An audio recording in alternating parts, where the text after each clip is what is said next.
Olá!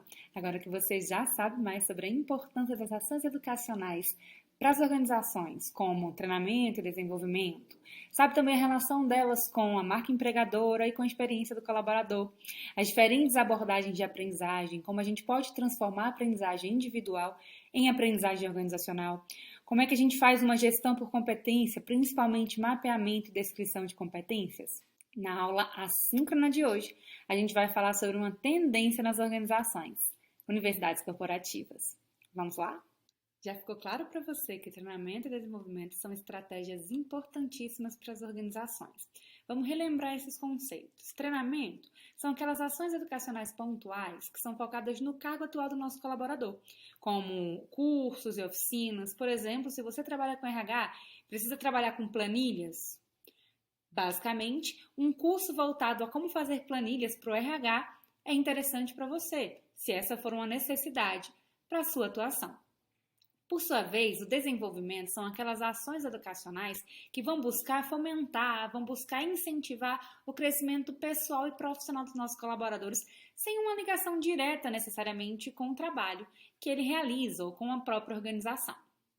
O exemplo que a gente pode colocar aqui são palestras e cursos voltados para orientação profissional, para gestão de carreira, bem-estar no trabalho, qualidade de vida, trabalhar os processos de educação financeira, por exemplo. Isso ajuda bastante os nossos colaboradores. Mas é interessante a gente levar em conta que, apesar da importância dessas ações educacionais, elas nem sempre são suficientes. Acontece que organizações de ponta começaram a se dar conta há algumas décadas de que os centros tradicionais de treinamento e desenvolvimento não necessariamente são funcionais se a gente for pensar na noção de vantagem competitiva. Se for para mim diferenciar dos meus concorrentes, não necessariamente vai ser a melhor estratégia. Era necessário, segundo eles, uma filosofia nova, uma maneira de pensar diferente os processos de aprendizagem na organização. E essa nova filosofia foi chamada de educação corporativa. Para ficar mais claro, vamos entender o conceito de educação corporativa. A gente pode colocar que são aquelas ações contínuas, de média e longa duração, que vão preparar o nosso colaborador para o futuro dele, para um trabalho futuro na organização. A ideia é que a educação corporativa ela abrange os níveis anteriores de treinamento e desenvolvimento e os potencializa.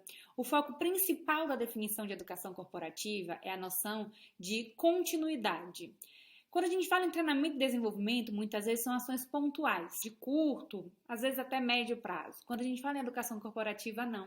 É uma cultura de aprendizagem, é o processo contínuo de aprendizagem na nossa organização.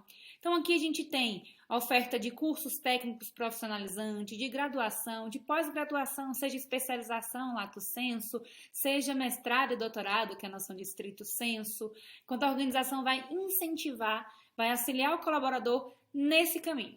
É importante a gente considerar que a educação corporativa ela não quer dizer um conjunto de sala de aula. Às vezes, na verdade, nem engloba isso especificamente, um ambiente físico.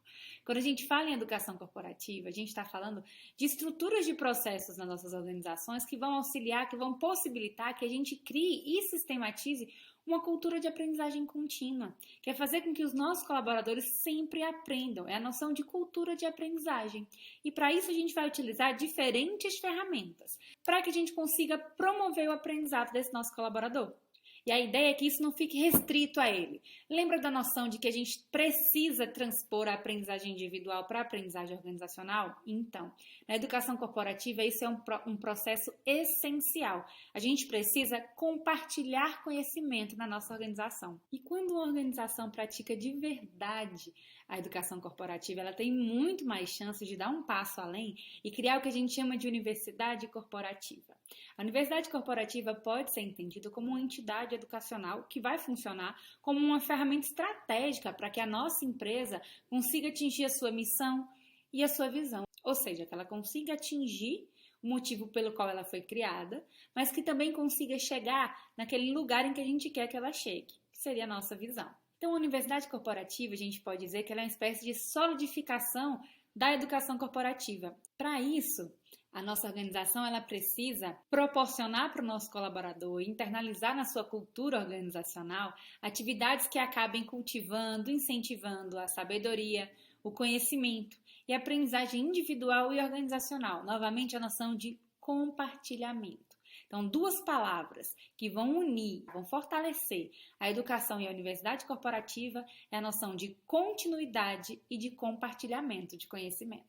A gente precisa considerar que a universidade corporativa ela é um processo bem complexo, um projeto em que a gente tem que se debruçar. Ele não vai começar pronto. Ele vai começar muitas vezes do zero, que vai precisar evoluir muito.